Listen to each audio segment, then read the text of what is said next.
The AAA video game market is in an interesting place. We're seeing more and more companies go towards the business model of games as a service. Companies like EA, Ubisoft, and Activision have already been practicing this generation. But one company that has seemed to hop on that bandwagon has been Bethesda, despite their campaign that they did back in 2017 talking about how they cared about single-player games and how they wanted to push those games for their audience. We've seen games such as Fallout 76, Fallout Shelter, and the new Elder Scrolls Blades, which has microtransactions out the ass. It seems that Bethesda even sees the green that is able to come from these live service games and in a way have shifted their focus towards that business practice. Now, that's not entirely a bad thing, but I think with the sake of Fallout 76, Anthem, and Destiny 2, all of these games were rushed out to the market not ready, and they needed more time to cook in the oven. We'll get into that here in a little bit, but I want to talk right now about the decline of single-player video games. It's something we've talked about this channel before. Now, I don't think single-player games are ever going to disappear, because you have multiple indie studios who are continually wanting to go through and see their visions through and through. They may not have that AAA budget that we're all seeking, but there's always going to be great single-player experiences that we're able to go in and enjoy, even if they are coming from indie developers.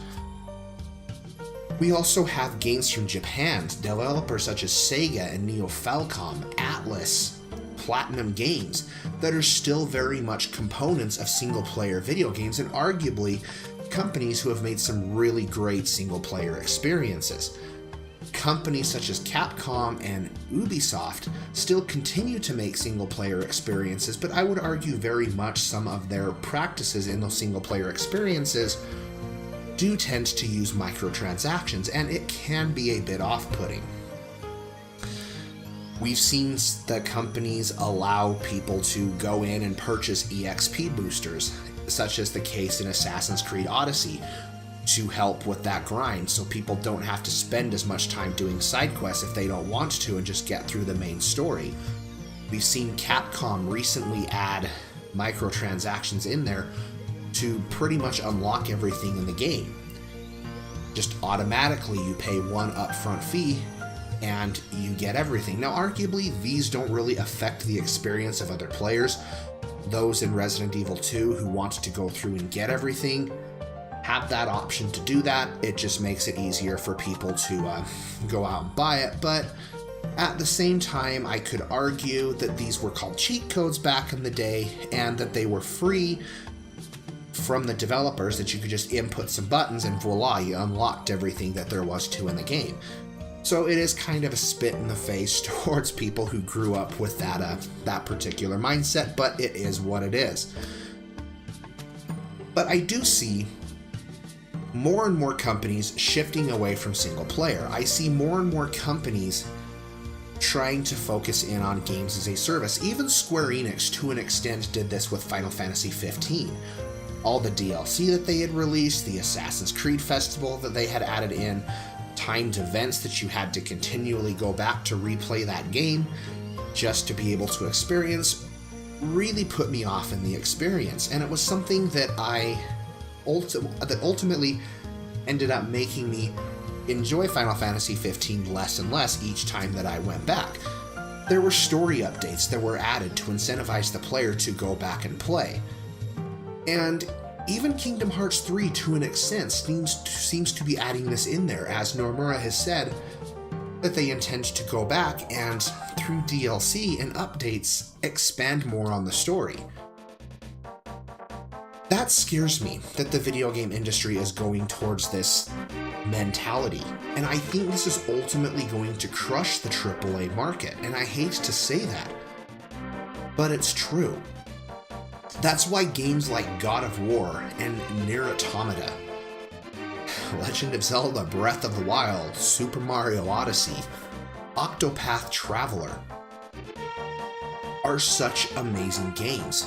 because they are complete. They don't have this DLC that's shoved in your face and expect you to buy it in order to continue the story, or have these live service that set up artificial grinds to incentivize you to go in and do so. One game released in 2017 that did that was Shadow of War, a game I was looking forward to until I started seeing things drop that they put the true ending behind an actual grind in order to entice people to buy it through the internet store. They have since removed that, but at this point I have no desire to go back in and even spend time with that, because why bother? There is hope, and we see it in what people are deeming AA studios. Companies such as Nihon Falcom, companies such as Atlas, even Capcom has started to go back and take a look at their back catalog of games. Sega is on the rise to prominence again. We are seeing other studios take the reins and trying to make something great. Cyberpunk 2077 from CD Projekt Red is a very anticipated game because it is solely about the single-player experience. They have said that multiplayer will be a component, but the focus is going to be on the single player. So I'm curious to see how they're going to incorporate that in there. But it begs the question, does every game being released, every AAA game, need to have multiplayer in order to be sustained? Can't you just have a great narrative and a great story and let that be enough? Why is it that these games can't thrive in this marketplace? Clearly, we've seen a lot of Japanese developers whose expectations aren't exponentially high. They're not expecting the game to, say, sell figures like 25 million or 15 million for that matter. There's companies out there who are happy to break $1 million, and to be able to see that game break $1 million, that means it's a success. Neo Falcom, for instance, with Ys 8 was absolutely flabbergasted how well it sold over here in the US and how many units it just sold in general. That game being known as a relative success by their standards. So it's all about expectations. I also take a look at a company like THQ Nordic and wonder what they have up their sleeves for next generation. I feel like they are really going in and constructing an extensive backlog of games and acquiring all these licenses and studios because I feel like they want to come out with a punch next generation. They're going to have multiplayer in their games, let's be real here, but a lot of the IPs that they're gathering were renowned for being some of the best single-player experiences that you could play back during the early days of the PlayStation 3 and the PlayStation 2. That in itself excites me. Single-player games are never truly going to die, but I do think we're going to see more and more companies try to shift into the live service elements because there's definitely green to be had there, and they see it.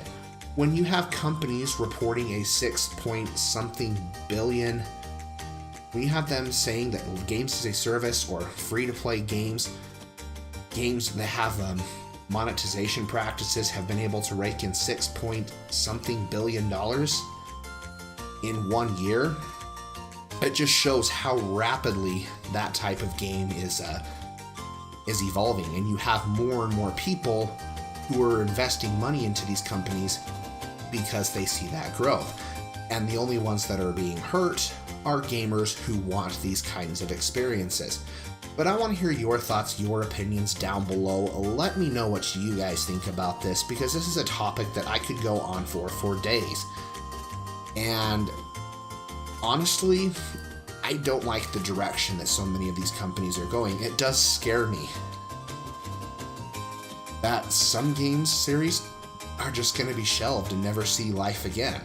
That some game series are going to be turned into something they're not to push for this live action monetization. And that's something that I don't want to see. You guys have been watching Gaming with Spoons. Be sure to hit subscribe there for me if you haven't already. You can follow me on social media, which the links are provided down below in that description box, and most importantly, stay happy, be happy, game happy. Spoons is checking out.